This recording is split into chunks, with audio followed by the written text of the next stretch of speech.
Bismillahirrahmanirrahim. Assalamualaikum warahmatullahi wabarakatuh. Innal hamdalillah nahmaduhu wa nasta'inuhu wa nastaghfiruh wa na'udzu billahi min syururi anfusina wa min sayyiati a'malina.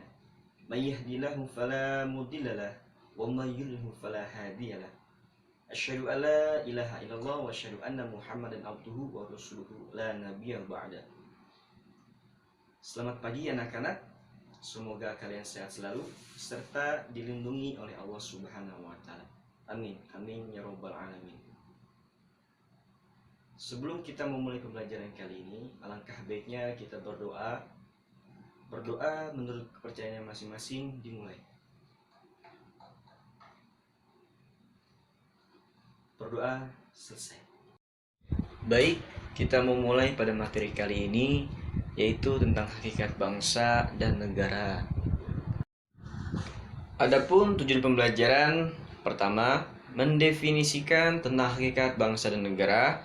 2. Mengidentifikasikan tentang hakikat bangsa dan negara. 3. Mendeskripsikan tentang hakikat bangsa dan negara. 4. Menganalisis dan menetapkan keputusan bersama berdasarkan hakikat bangsa dan negara. 5. Mempresentasikan hasil analisis kerja kelompok tentang hakikat bangsa dan negara. Apakah ada yang sudah tahu apa itu pengertian manusia? Ya, benar sekali. Manusia berasal dari manu, yaitu bahasa Sanskerta. Sans itu bahasa dari Latin. Manusia sebagai makhluk individu, artinya manusia merupakan ciptaan Tuhan. Manusia sebagai makhluk sosial, artinya manusia memerlukan orang lain untuk bertahan hidup. Pengertian dan unsur-unsur terbentuknya bangsa. Pengertian bangsa: 1. Kumpulan orang-orang yang menempati wilayah tertentu. 2. Kumpulan manusia yang terikat satu sama lain untuk mencapai tujuan bersama. Bangsa adalah kumpulan manusia di wilayah tertentu atau kumpulan manusia yang saling terikat satu sama lain untuk mencapai tujuan bersama. Pengertian bangsa menurut para ahli, Ernest Renan menyatakan bahwa bangsa terbentuk karena adanya keinginan untuk hidup bersama, yaitu hasrat untuk bersatu, dengan kesetiakawanan yang agung. Otto Bauer menyatakan bahwa bangsa adalah kelompok manusia yang mempunyai kesamaan karakter.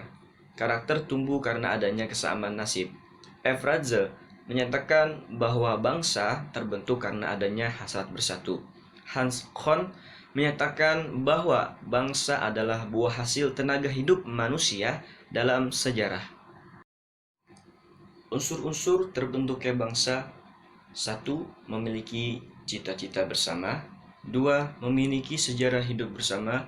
3. Memiliki adat, budaya, dan kebiasaan bersama.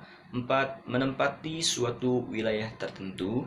5. Terorganisasi dalam suatu pemerintah yang berdaulat. Apakah ada yang sudah tahu apa itu pengertian negara? Ya, benar sekali. Negara adalah wilayah tempat tinggalnya suatu bangsa atau wilayah di mana suatu bangsa tinggal dan para pemerintah memiliki kekuasaan tertinggi. Baik, kemudian pengertian negara menurut para ahli.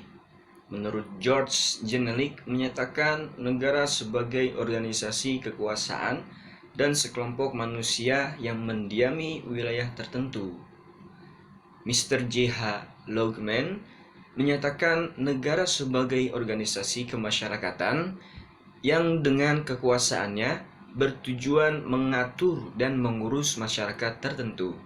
W.F. Hegel menyatakan negara sebagai organisasi kesusilaan yang muncul sebagai sintetis dari kemerdekaan individual dan kemerdekaan universal. Max Weber menyatakan negara sebagai organisasi politik. Mr. Karlbrook menyatakan bahwa negara adalah suatu organisasi kekuasaan yang diciptakan oleh suatu kelompok manusia yang disebut bangsa. Apakah ada yang sudah tahu bagaimana proses terbentuknya suatu negara? Ya, benar. Proses terbentuknya suatu negara dapat menjadi 3 bagian, yaitu dengan cara pendekatan primer dan sekunder, pendekatan teoris, dan pendekatan faktual. Pendekatan primer dan sekunder. Yang pertama, genoskaf atau disebut kelompok atau sekutu. Kemudian rigi kerajaan dan negara sosial, kemudian negara demokrasi. Kemudian, pendekatan teoritis. Pendekatan teoritis adalah pendekatan berdasarkan pendapat para ahli yang masuk akal. Menurut pendapat ini, negara terbentuk berdasarkan teori. Yang pertama, teori ketuhanan. Menurut teori ini, negara ada karena kehendak Tuhan. Kedua, teori perjanjian masyarakat. Masing-masing individu mengadakan perjanjian untuk membentuk suatu negara. Ketiga, teori kekuasaan. Negara terbentuk atas dasar kekuasaan. Kekuasaan adalah ciptaan mereka yang paling kuat dan berkuasa. Keempat, teori kedaulatan. Kedaulatan negara yaitu kekuasaan tertinggi berada pada suatu negara, bukan pada sekelompok orang yang menguasai negara. Dan terakhir, kelima, teori hukum alam. Hukum alam bukan merupakan buatan negara, tapi merupakan kekuasaan alam yang berlaku di setiap tempat dan waktu. Pendekatan faktual adalah pendekatan yang didasarkan pada kenyataan-kenyataan yang benar-benar terjadi, yang diungkapkan dalam sejarah. Unsur-unsur negara. Negara memiliki unsur deklaratif dan konstitutif. Unsur konstitutif antara lain, 1. Ialah rakyat adalah mereka yang berdiam di suatu negara. 2. Wilayah. 3. Pemerintah berdaulat. Kemudian unsur deklaratif antara lain pengakuan dari negara lain. Fungsi dan tujuan Negara Kesatuan Republik Indonesia. Pengertian Negara Kesatuan Republik Indonesia adalah negara yang dibentuk berdasarkan semangat kebangsaan nasionalisme oleh bangsa Indonesia, yang bertujuan melindungi segenap bangsa dan seluruh tumpah darah Indonesia, memajukan kesejahteraan umum, mencerdaskan kehidupan bangsa, dan ikut serta melaksanakan ketertiban dunia berdasarkan kemerdekaan, perdamaian abadi, dan keadilan sosial. Fungsi negara secara umum terlepas dari ideologi yang dianutnya. Setiap negara menyelenggarakan beberapa fungsi minimum yang mutlak harus ada. Fungsi tersebut adalah sebagai berikut. 1. Melaksanakan penertiban law and order. Untuk mencapai tujuan bersama dan mencegah bentrokan-bentrokan dalam masyarakat, maka negara harus melaksanakan penertiban. Dalam fungsi ini, negara dapat dikatakan sebagai stabilisator. 2. Mengusahakan kesejahteraan dan kemakmuran rakyatnya. 3. Pertahanan. Fungsi ini sangat diperlukan untuk menjamin tegaknya kedaulatan negara dan mengantisipasi kemungkinan adanya serangan yang dapat mengancam kelangsungan hidup bangsa atau disebut negara. Untuk itu, negara dilengkapi dengan alat pertahanan.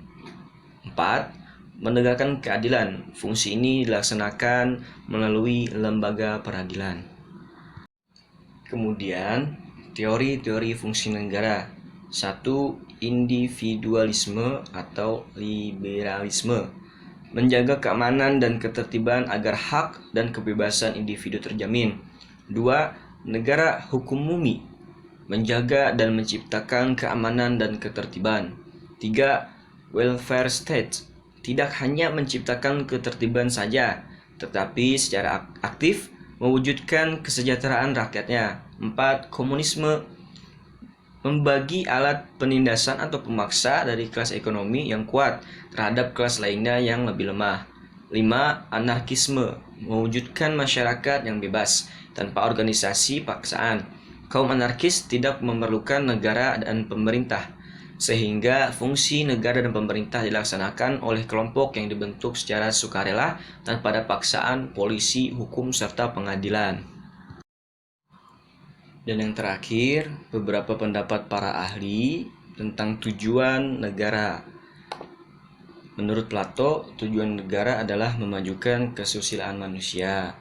Roger H. Sholto, yaitu tujuan negara adalah mengusahakan agar rakyat berkembang serta mengembangkan daya cipta sebebas mungkin. John Locke, yaitu tujuan negara adalah menjamin suasana hukum individu secara alamiah atau menjamin hak-hak dasar setiap individu. Kemudian Harlot Jelaski, yaitu tujuan negara adalah menciptakan keadaan agar rakyatnya dapat memenuhi keinginan secara maksimal. Montesquieu, yaitu tujuan negara adalah melindungi diri manusia sehingga dapat tercipta kehidupan yang aman, tentram, dan bahagia. Dan yang terakhir, Aristoteles, yaitu tujuan negara adalah menjamin kebaikan hidup warga negaranya. Sebelum saya menutup pembelajaran kali ini, apakah ada yang mau bertanya? Jika tidak ada, saya akan tutup materi kali ini. Ma'ana jafi hayatina, ma'ana jafi umurina, man jadda wajada. Wal akhir, wassalamualaikum warahmatullahi wabarakatuh.